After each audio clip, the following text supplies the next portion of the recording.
చిత్రీకరించి అవాస్తవాలని ఆధారాలు లేనటువంటి వాటిని టెలికాస్ట్ చేసి ఘోరమైనటువంటి తప్పిదం చేసినటువంటి ఛానల్స్ మొట్టమొదటిది మహా న్యూస్. నన్ను డిస్టర్బ్ చేయొద్దు. నేనంతా పూర్తి చేసిన తర్వాత నువ్వు ఏదైనా అడుగు, నేను చెప్పేదానికి సిద్ధంగా ఉన్నా. నువ్వు కూడా వంశీకృష్ణలాగా ప్రవర్తించొద్దు. మహా న్యూస్ 2, ABN 3, TV5 వ్యవసాయ కుటుంబం. మేము ఏ రాధాకృష్ణ లాగనో, ఏ బిఆర్ నాయుడు లాగనో, లేకుంటే ఏ వంశీకృష్ణ లాగనో, వంశీకృష్ణ కథ నాకు తెలుసు, ఆయన చరిత్ర ఏందనేది, వీళ్ళందరి చరిత్ర కూడా నాకు తెలుసు. వాళ్ళలాగా సిల్వర్ స్పూన్తోనో లేకుంటే ఆ బ్లాక్మెయిల్ చేసి డబ్బులు సంపాదించేటటువంటి మనిషి కాదు సాయిరెడ్డి అనేటటువంటి వ్యక్తి. ఆ దేవదేవులైనటువంటి ఆ వెంకటేశ్వర స్వామి సాక్షిగా చెప్తా ఉన్నా, సాయిరెడ్డి తప్పు చెయ్యడు అంటే తప్పు చెయ్యడు. తప్పు చేస్తే ఆ దేవదేవులైనటువంటి ఆ వెంకటేశ్వర స్వామి శిక్షిస్తాడు. రాధాకృష్ణ కాదు, బిఆర్ నాయుడు కాదు, వీడు వంశీకృష్ణ కాదు. ఈ కుట్ర కుతంత్రాల వెనక ఎవరున్నారు అనే విషయాన్ని నేను ప్రశ్నిస్తా ఉన్నా. నాకు వ్యతిరేకంగా అనైతికంగా ప్రవర్తించినటువంటి వాడు వంశీకృష్ణ, 2 రాధాకృష్ణ, 3 బిఆర్ నాయుడు, 4 వెంకటకృష్ణ, 5 సాంబడు.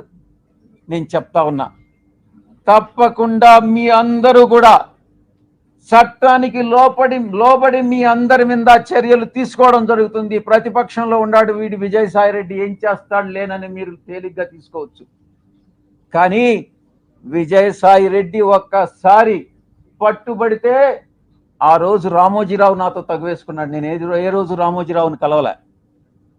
1 సంవత్సరం రోజులు ట్విట్టర్ ద్వారా రామోజీరావుని నేను ఎదిరించా, వేధించా.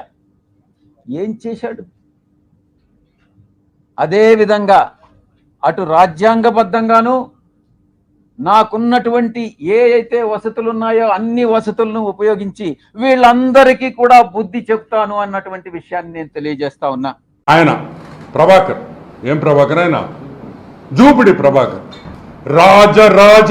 రాజ మార్తాండ శ్రీ శ్రీ శ్రీ పొట్టి సారాయి రెడ్డి అని ఆయన చెప్పడం, ఆయన తొక్కలో ఒక ఇంట్రడక్షన్ ఇవ్వడం, ఈయన వచ్చి అవతల కూర్చొని మాట్లాడడం. మేము అడిగేది ఒకటే, అడిగింది ఎవర్రా? ఒరే సాయి, ఒరే అని నేను ఎందుకు అంటున్నాను తెలుసా? నువ్వు ప్రెస్ మీద మాట్లాడిన భాష, అదే భాష ఇప్పుడు వాడుతున్నా. కాదురా రే సాయిగా, ఇప్పుడు నువ్వు మదన్ మోహన్ ఏమన్నాడు? ఆ తండ్రికి బిడ్డ నువ్వు అని ఆయన అన్నాడు ప్రెస్ మీట్ పెట్టి. నేను అనలా. మేము ఎవరైనా తెలుగుదేశం పార్టీ వాళ్ళు ఎవరైనా దీంట్లో ఇన్వాల్వ్ అయ్యారా? ఇంకా నువ్వే చెప్పావు మా పార్టీ వాళ్ళు కూడా దీంట్లో ఉన్నారని. అంటే వైసీపీ పార్టీ నాయకులు విజయసాయిరెడ్డి మీద కుట్ర పందేరని విజయసాయిరెడ్డి చెప్తున్నాడు. అవునా కాదా?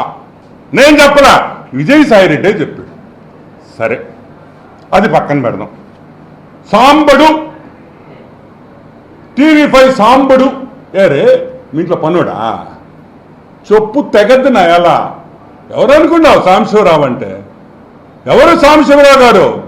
ఈరోజు ఆంధ్ర రాష్ట్రంలో, తెలంగాణలో ఎవరినైనా సాంబశివరావు పేరు చెప్తే గుర్తుపడతారు.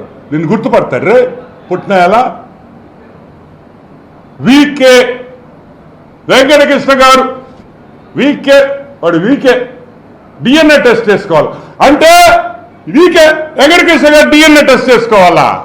దేనికి? నువ్వు చేసిన పాపానికి వెంకటకృష్ణ ఏంద్రా DNA టెస్ట్ చేసేది? లఫుట్నాయాలా? బుద్ధి ఉందిరే నీకా?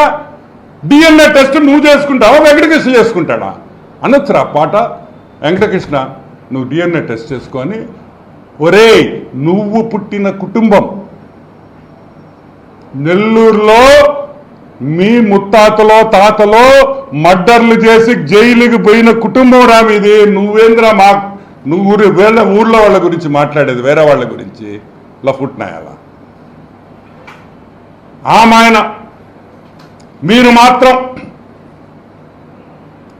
ఏమైనా జరిగినా మీరు ఏమైనా తిట్టచ్చు, మమ్మల్ని బ్రాహ్మణి గారిని తిట్టచ్చు, పురంధరేశ్వరి గారిని తిట్టచ్చు. నందమూరి ఫ్యామిలీలో ఎవరో చచ్చిపోతే నాకు పేరు గుర్తు రావట్లే, సర్వే నంబర్లు దొంగ సర్వే నంబర్లు వేసి తగువైందని మీరు గందరగోళం చేశారు. పింక్ డైమండ్ ఇది పుట్టాడు. ఈ పుట్టినయాలు ఏం చెప్పాడు తెలుసు? పింక్ డైమండా చంద్రబాబు నాయుడు బెడ్రూమ్లో ఉంది. ఇటు పోయి చూసి బాత్రూములు గడిగి ఎదవా. ఎవరో చంద్రబాబు నాయుడు ఇంట్లో బాత్రూములు గడుగుతుంటే నీకు పింక్ డైమండ్ కనిపించిందట్రా లఫోట్.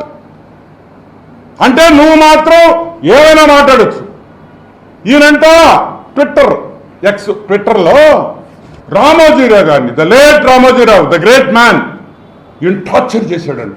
ఒరే లఫుట్ గారిని ట్విట్టర్ ఎవడు చూస్తాడు రే? నువ్వు హిందీలో కూడా కొట్టేవరే ట్వీట్లో, నీకు హిందీ వచ్చురే రాయడవా? 10,000 ఇచ్చి ఎవడో ఒకటి చేత రాయించే విధవా నువ్వు. నీకు ట్విట్టర్ రాసేది కూడా రాదు, నీకు వచ్చు అసలు ఇంగ్లీష్ వచ్చు నీకా? చార్టర్డ్ అకౌంటెంట్, చెన్నైలో చార్టర్డ్ అకౌంటెంట్ ఇడు. అక్కడ పోయి ఈడు చదువుకునే రోజుల్లో ఈడి చరిత్ర అడగండి, వాళ్ళు చెప్తారు. నాకు ఈరోజే పొద్దున్నే ఒకటి ఫోన్ చేసాడు చెన్నై నుంచి. అన్న ఆడుగుడు గోకేడు నా మనోడు అని. అరే విషయం లేదు కదా అన్న. అదేందనా బాగా గోకింది మాకు తెలుసు అన్నాడు. ఊరి నీ పాసుగా అంటే అప్పుడు విషయం ఉండటం ఇప్పుడు లేదేమో అని. అది కూడా గోక్యం. అది కూడా నేను ఎందుకు ఇప్పుడు వాళ్ళ పేర్లు బయట పెట్టడం నాకు ఇష్టం లేదు. ఎందుకంటే ఒక మహిళ ఏదో ఆమె హ్యాపీగా ఉంది, మనం ఎందుకు పాపం వాళ్ళ జీవితాలు బాగుండాలని మనస్ఫూర్తిగా కోరుకుంటాం. ఇంకొక విషయం ఏంటంటే రామోజీరావుని టార్చర్ ఏం చేశాడు రామోజీరావు నిన్న? అంటే పేపర్లో వాస్తవాలు రాస్తే అది నువ్వు టార్చర్ పెడతావా? ఈరోజు అందరినీ ఒక క్వశ్చన్ అడుగుతున్నారు. విజయ్ సాయి రెడ్డి, పొట్టి సారాయి రెడ్డి విషయం లేని సాయిగాడికి బెయిల్ రద్దు చేయాలి. ఎందుకంటే విజయ్ సాయి రెడ్డి బెయిల్లో ఉన్నాడు, అవునా కదా? ఈ రోజుకి బెయిలే కదా. ఒక బెయిల్లో ఉండే వ్యక్తి ఒక ప్రెస్ మీట్ పెట్టి డైరెక్ట్గా న్యూస్ ఛానల్స్ని, అదేవిధంగా మహాటీవీ వంశీ గారిని డైరెక్ట్ అటాక్ కొట్టాడు. రాధాకృష్ణ గారిని మీ అంతా చూస్తానన్నాడు. అంటే ఈ బెయిల్ కండిషన్లు ఇది చేసినట్టే కదా. బెయిల్ కండిషన్స్ వ్యతిరేకంగా మాట్లాడిన విజయసాయి రెడ్డి వెంటనే బెయిల్ తొలగించాలి, బెయిల్ క్యాన్సిల్ చేయాలి, బొక్కలో దొయ్యాలి.